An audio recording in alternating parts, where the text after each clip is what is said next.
À la lecture du testament, mes parents ont ri en donnant 6,9 millions d'euros à ma sœur. Et moi? 1 euro.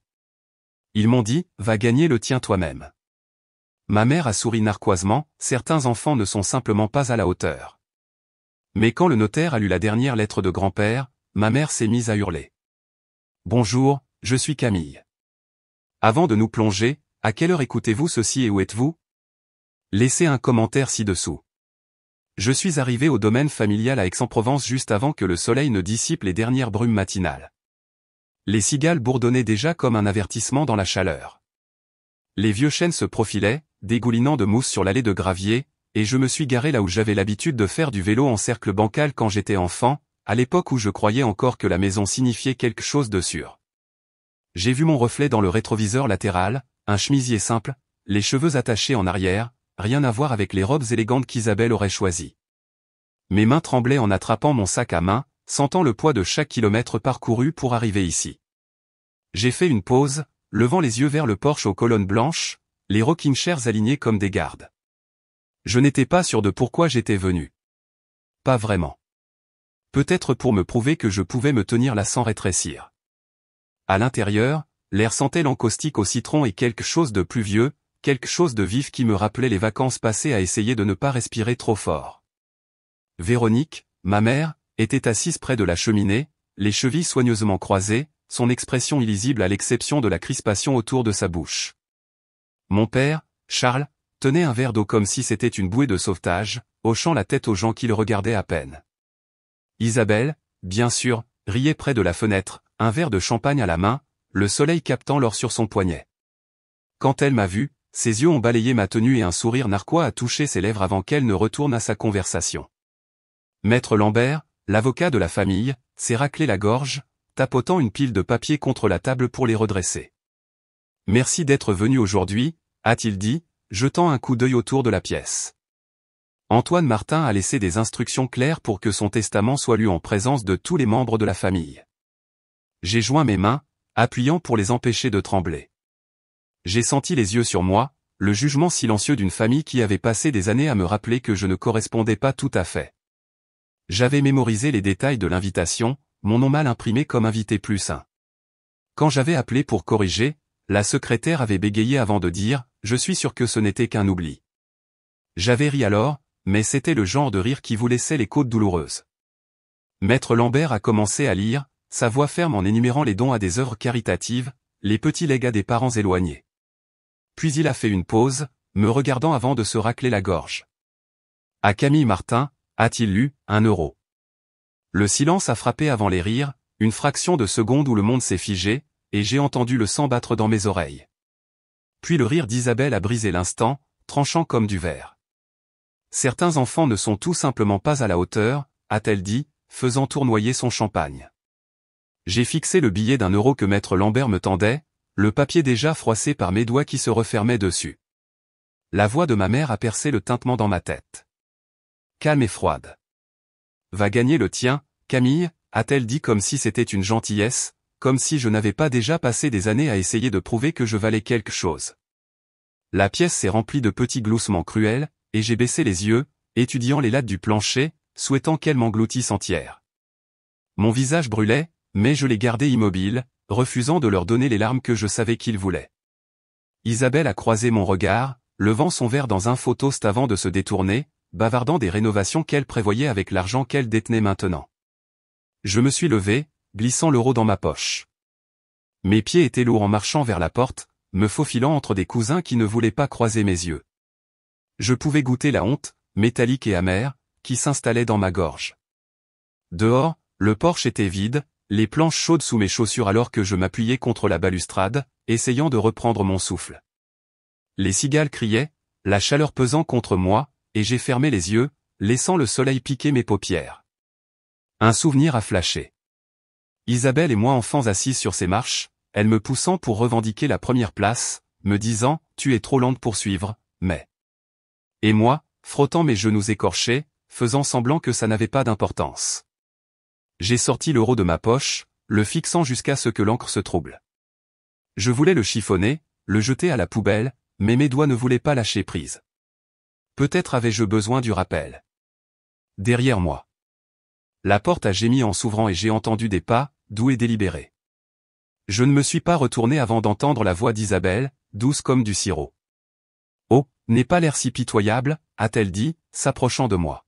« Ce n'est qu'1 euro. Tu as toujours été dramatique. » Je n'ai pas répondu, ne lui donnant pas la satisfaction d'une réaction, mais à l'intérieur, quelque chose a changé. Je l'ai senti. Ce petit déclic silencieux qui se produit quand on en a finalement assez. Elle s'est penchée plus près, baissant la voix. « Tu sais, j'ai mérité ça. Papa a toujours dit que tu étais une déception, mais au moins tu es bonne à partir discrètement. » J'ai tourné la tête, rencontrant son regard, ma voix calme. « Tu penses avoir gagné. » Son sourire a vacillé un instant avant qu'elle ne ricane. « S'il te plaît, mais, ne commence pas à penser que tu es spécial maintenant. » Je me suis détaché de la balustrade, passant devant elle, l'euro toujours dans ma main. Chaque pas me semblait plus lourd que le précédent en traversant le porche, tendant la main vers la porte. Je ne savais pas ce qui allait se passer, mais la honte que je portais s'est transformée en autre chose. Une brûlure sourde et constante que je sentais au plus profond de ma poitrine. Juste au moment où j'allais prendre la poignée, la voix de maître Lambert a porté à travers la porte ouverte. « Il y a un autre document d'Antoine Martin. » Je me suis figé, les cigales se sont tues dans mes oreilles, et je me suis retourné. J'ai fait une pause, ma main hésitant juste au-dessus de la poignée de la porte pendant que la voix de maître Lambert portait à travers la pièce, ferme et sans hâte. « Il y a un autre document d'Antoine Martin. » Ces mots ont sombré dans l'air épais comme une pierre tombée dans l'eau calme. Je me suis retourné assez lentement pour voir les doigts de Véronique se crisper sur son verre, le masque calme se fissurant d'une fraction. Le rire d'Isabelle s'est arrêté à mi-souffle, le verre de champagne s'abaissant jusqu'à reposer contre sa hanche, ses yeux naviguant entre moi et maître Lambert. Charles s'est raclé la gorge, se déplaçant sur sa chaise, sa mâchoire bougeant comme s'il broyait une pensée qu'il ne voulait pas dire à voix haute. Maître Lambert s'est avancé, tenant une enveloppe usée avec l'écriture de mon grand-père dessus. Je l'aurais reconnu n'importe où, cette écriture bouclée avec une légère inclinaison vers la droite, toujours écrite à l'encre bleue, parce que, comme il me l'avait dit une fois, l'encre noire est pour les factures, l'encre bleue est pour les rêves. J'ai senti le billet d'1 euro toujours dans ma poche, net contre ma jambe, un rappel de la piqûre qui était encore fraîche, encore brûlante. Alors que maître Lambert dépliait la lettre, le papier froissait doucement, et pendant un instant, je ne me tenais plus dans cette pièce étouffante. J'étais de retour sur le porche du ranch de grand-père à l'extérieur d'Aix-en-Provence, l'air doux de magnolia et de terre humide, les carillons éoliens tintant au-dessus de la porte. J'étais là, assis en tailleur dans la terre, mes cheveux attachés en arrière pendant que grand-père me montrait comment faire des nœuds pour le treillage des tomates, ses mains rugueuses bougeant lentement pour que je puisse suivre. « Tu es ma petite scientifique, mais, a-t-il dit, la fierté adoucissant les rides profondes de son visage. Un jour, tu auras un endroit où construire tout ce dont tu rêves, et tu n'auras pas besoin de demander la permission. » J'ai cligné des yeux, le souvenir se dissolvant alors que la voix de maître Lambert remplissait à nouveau la pièce, lisant la lettre à voix haute. À ma petite fille, Camille Martin, qui a toujours vu le monde avec émerveillement quand les autres choisissaient de ne rien voir. Les mots ont sombré en moi, chauds et vifs, comme la pluie tombant sur la terre sèche. J'ai senti ma poitrine se serrer, mais j'ai gardé mon visage calme, mes épaules en arrière. Je ne les laisserai pas me voir faiblir. Pas maintenant, pas quand sa voix était là, même si ce n'était qu'à l'encre sur papier. Les yeux de maître Lambert se sont déplacés à travers la pièce, prudents, délibérés, alors qu'il continuait. Je laisse à Camille l'annexe de recherche Beaumont, y compris tout l'équipement de laboratoire, les comptes de financement, et tous les brevets de recherche actifs actuellement déposés sous Beaumont Innovation. Le silence a été instantané, comme si la pièce avait aspiré chaque souffle et l'avait retenu en otage. Le visage d'Isabelle a perdu ses couleurs, la couleur s'est drainée jusqu'à ce qu'elle semble presque grise sous la lumière douce. Le verre a glissé de sa main, frappant le sol avec un bruit sourd, du champagne éclaboussant le bois poli. Elle n'a même pas scié, juste regardé maître Lambert, ses lèvres entr'ouvertes, mais aucun son n'est sorti. Les yeux de Véronique se sont dirigés vers maître Lambert, sa voix basse mais cinglante. Ce n'était pas le plan, maître Lambert. Charles s'est à nouveau déplacé, posant son verre avec un cliquetis prudent, frottant son pouce le long du bord, son regard dur mais distant, comme s'il essayait de calculer à quelle vitesse cela pouvait être maîtrisé. Isabelle a finalement retrouvé sa voix, et elle est sortie tranchante, désespérée. « C'est insensé. Cette annexe est à moi. Elle était censée être à moi. Elle ne fait même rien de sa vie. » Ces mots sont restés suspendus dans l'air, tranchant comme du verre brisé. Je suis resté immobile. La lettre dans la main de Maître Lambert comme une promesse que je n'avais jamais été aussi invisible qu'il me l'avait fait sentir. L'euro dans ma poche me semblait plus lourd maintenant, mais différemment. Moins une humiliation et plus un rappel d'où je venais et de qui m'avait toujours vu, même quand eux ne le faisaient pas. Véronique a sifflé entre ses dents, s'approchant de Maître Lambert. « Arrangez ça » a-t-elle exigé, chaque syllabe comme de la glace. Maintenant. Maître Lambert n'a pas bougé, son visage illisible, ses doigts reposant légèrement sur l'enveloppe, aussi ferme que jamais. J'ai peur que c'était le souhait d'Antoine Martin. C'est définitif. La pièce a explosé, Isabelle criant, la voix de Véronique montant dans une fureur froide. Charles a finalement craqué, ça suffit, avant de se rasseoir dans sa chaise, se frottant les tempes. Je n'ai pas entendu chaque mot, mais le chaos m'a submergé, un flot d'accusations et de déni. Au milieu de tout cela, je me suis tenu tranquillement, le bruit s'estompant alors que je me concentrais sur la sensation de la lettre dans ma main. Quand Maître Lambert me l'a finalement tendue, le papier était rugueux, les bords adoucis par l'âge, et je pouvais presque sentir la légère odeur du tabac de grand-père, la chaleur de son atelier, la sueur et l'amande des bonbons qu'il gardait dans sa poche pour moi. J'ai levé les yeux, les regardant se battre pour ce qu'ils pensaient mériter, et j'ai senti à nouveau la chaleur dans ma poitrine. Mais cette fois, ce n'était pas la honte. C'était autre chose. Quelque chose de solide montant en moi comme une marée qui ne pouvait pas être repoussée. Mes doigts se sont serrés autour de la lettre, et j'ai reculé, prenant une respiration qui ressemblait au premier souffle complet que j'avais pris de toute la journée. Au milieu des cris, j'ai levé les yeux et chuchoté, clair et net, j'ai besoin de voir. Je n'ai pas attendu que les cris cessent. Je suis sorti, mes chaussures frappant le carrelage d'un rythme régulier, la chaleur de la pièce collant encore à ma peau alors que je sortais dans l'air de début de soirée.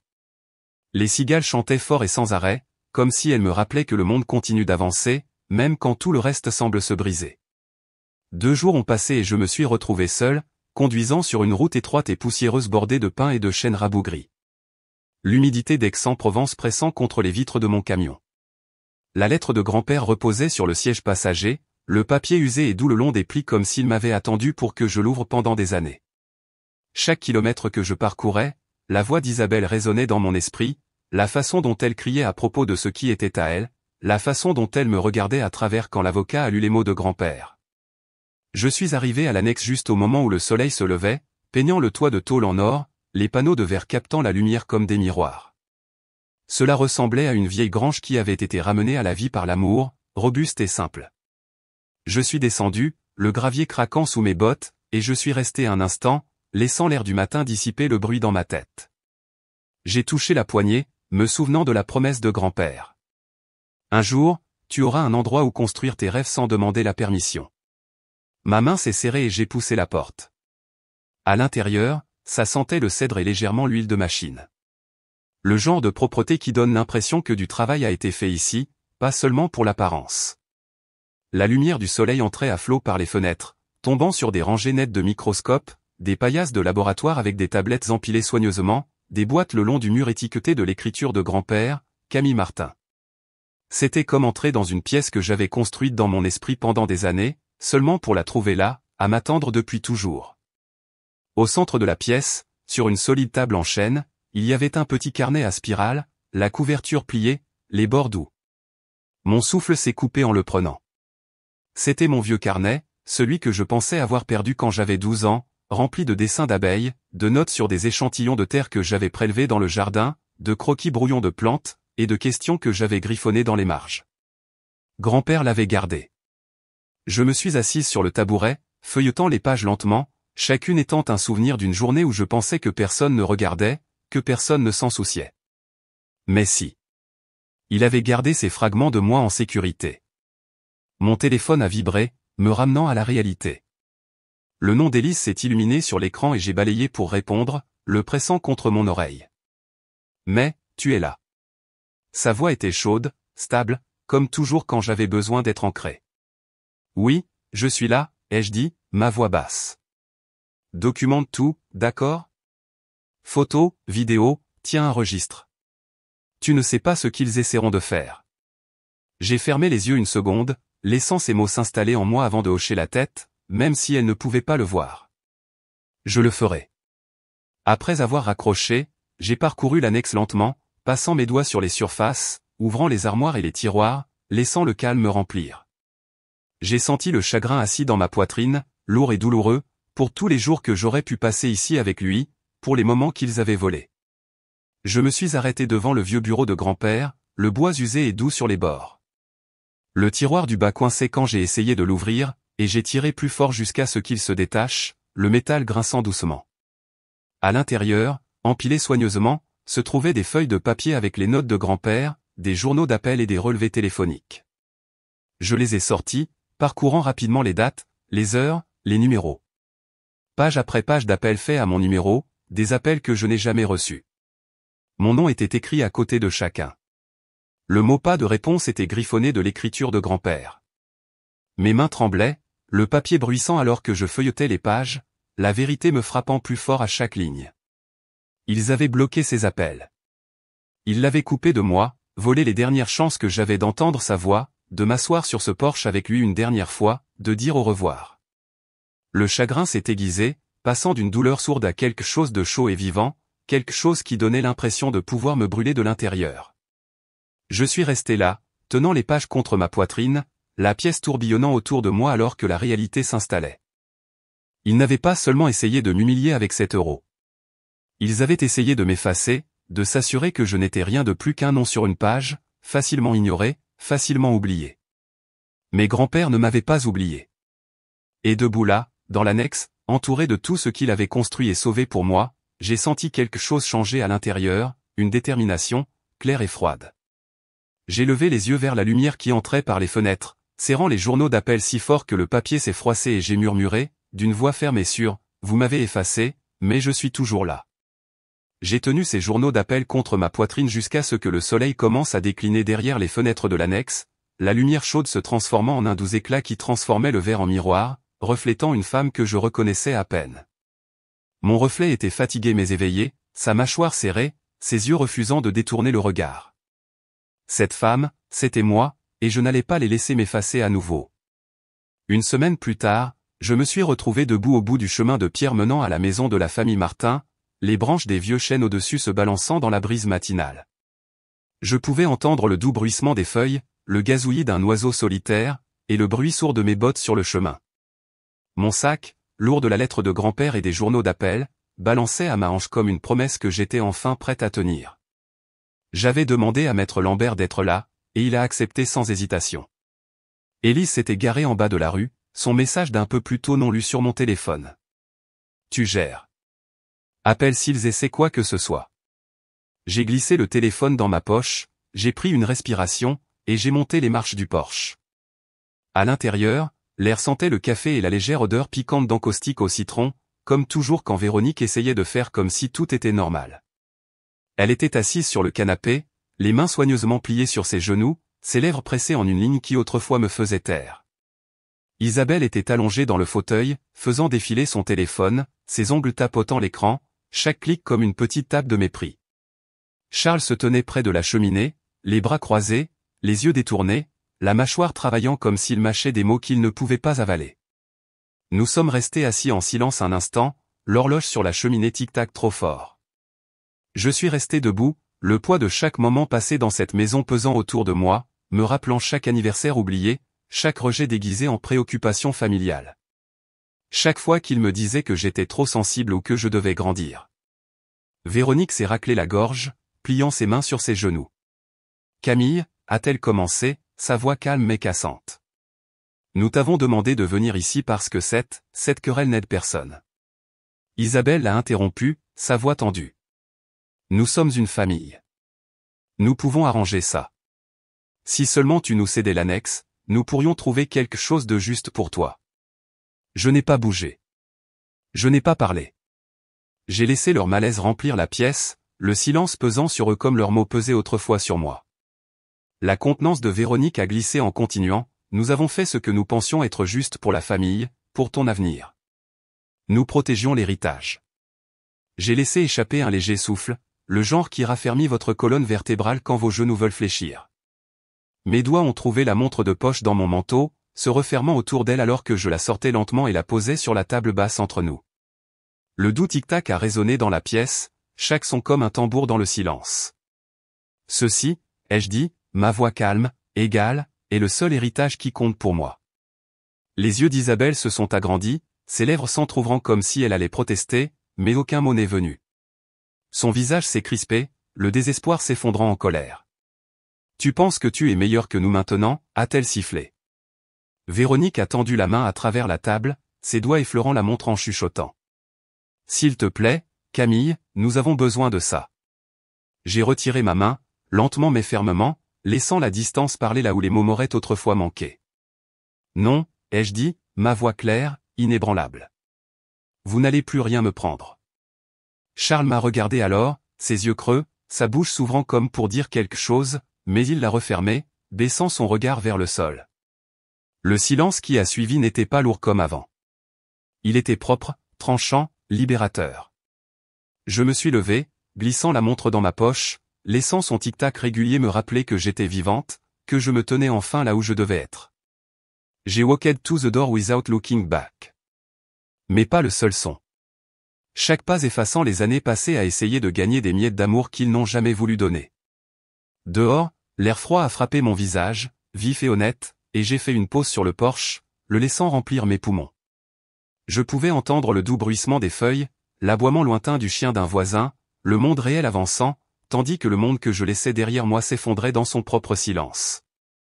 En m'avançant dans le froid, je me suis murmuré, c'est la liberté.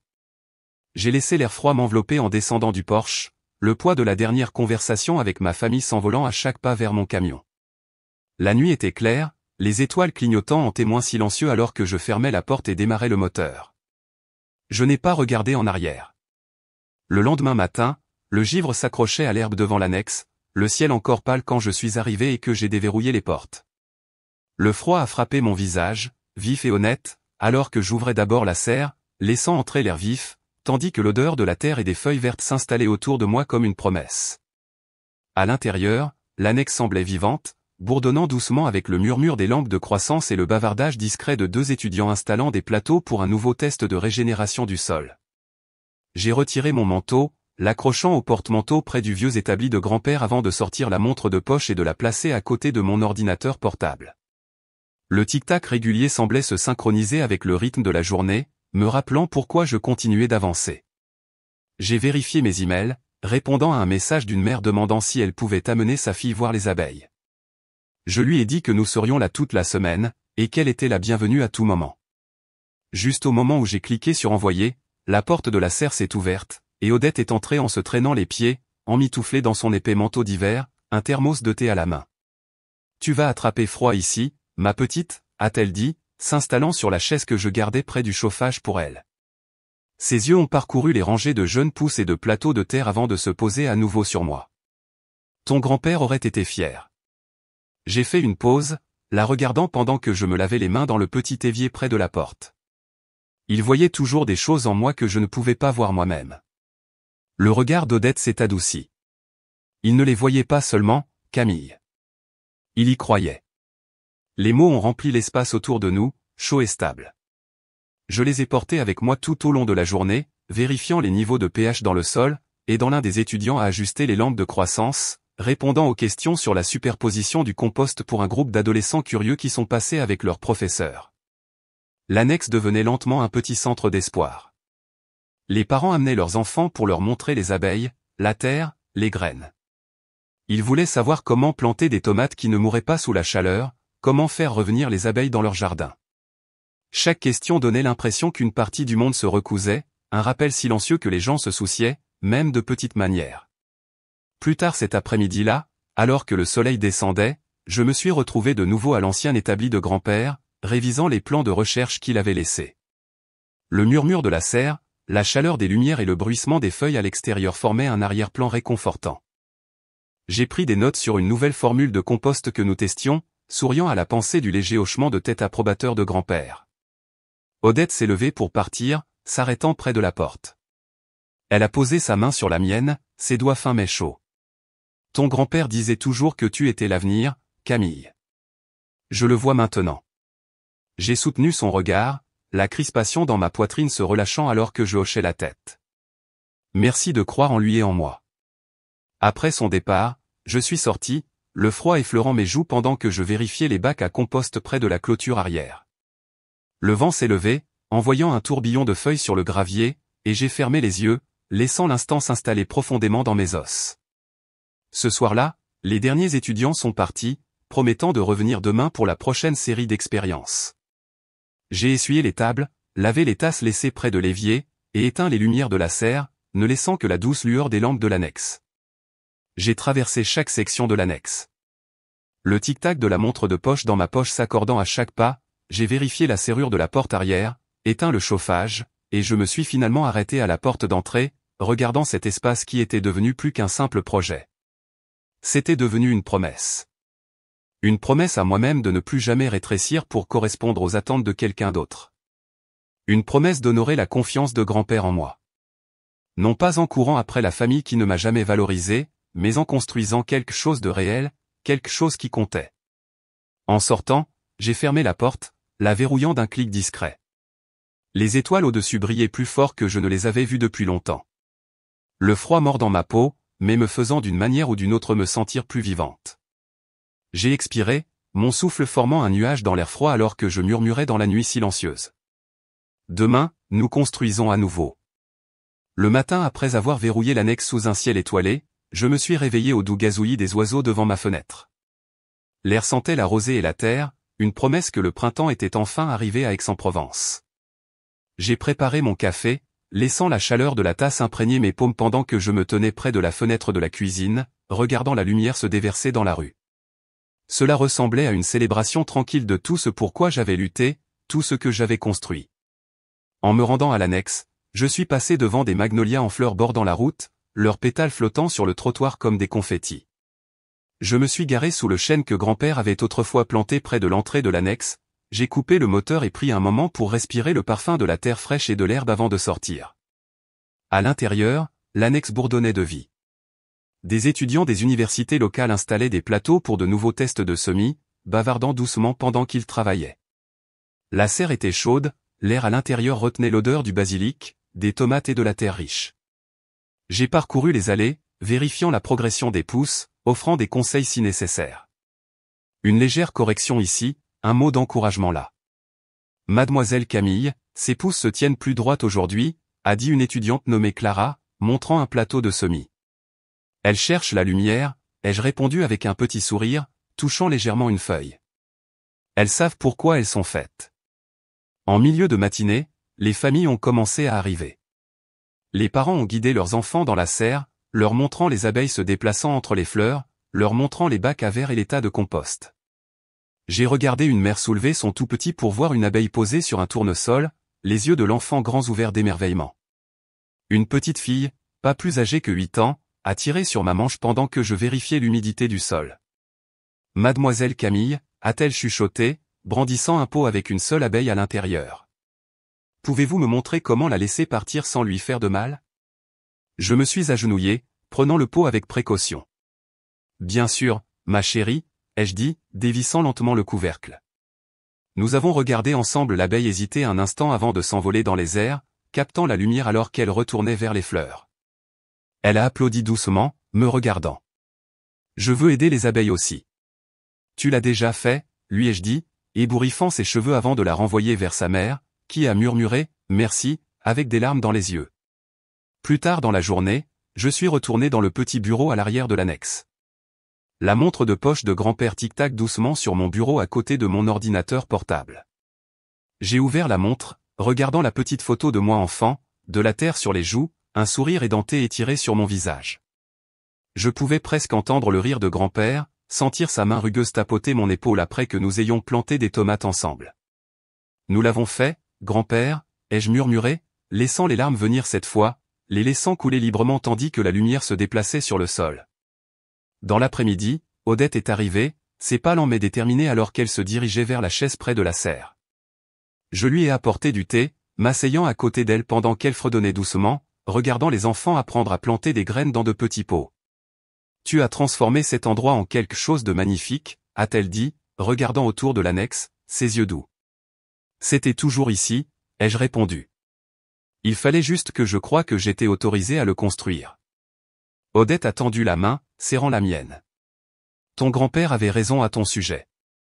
J'ai hoché la tête, mon cœur se gonflant d'une fierté tranquille, sachant que l'annexe n'était pas seulement un bâtiment rempli de plantes et d'abeilles bourdonnantes. C'était un lieu de guérison, une promesse tenue, un héritage transformé en action vivante. De temps en temps, je recevais encore des emails soigneusement formulés d'Isabelle et Véronique demandant à me rencontrer, à parler, à arranger les choses. Chaque fois, je fermais le message sans répondre, ne ressentant pas le besoin de défendre mon espace, pas le besoin de les inviter à revenir dans la vie qu'ils avaient autrefois essayé d'effacer. Parce que la paix, j'avais appris, se trouve parfois dans le choix d'aller de l'avant sans traîner le passé. Alors que la journée tirait à sa fin, les dernières familles sont parties, promettant de revenir la semaine prochaine pour une journée de plantation communautaire que nous avions prévue.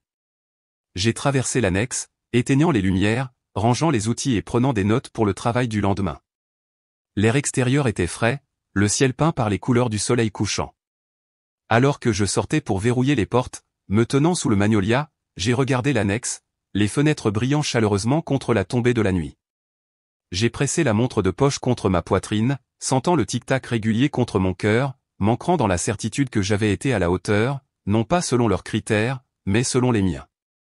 La brise bruissait à travers les branches au-dessus, portant le parfum des fleurs et de la terre, et j'ai ressenti un calme dont je ne me savais pas capable. Le passé, avec ses trahisons et son silence, ne me définissait plus. J'étais libre de vivre, de grandir, de construire. Alors que je me tournais pour partir, marchant sur le chemin de retour vers mon camion, j'ai laissé les derniers mots s'échapper doucement de mes lèvres. Une promesse à moi-même, à grand-père, à la petite fille que j'étais autrefois et qui avait attendu si longtemps d'être vue. C'est ce que signifie être à la hauteur.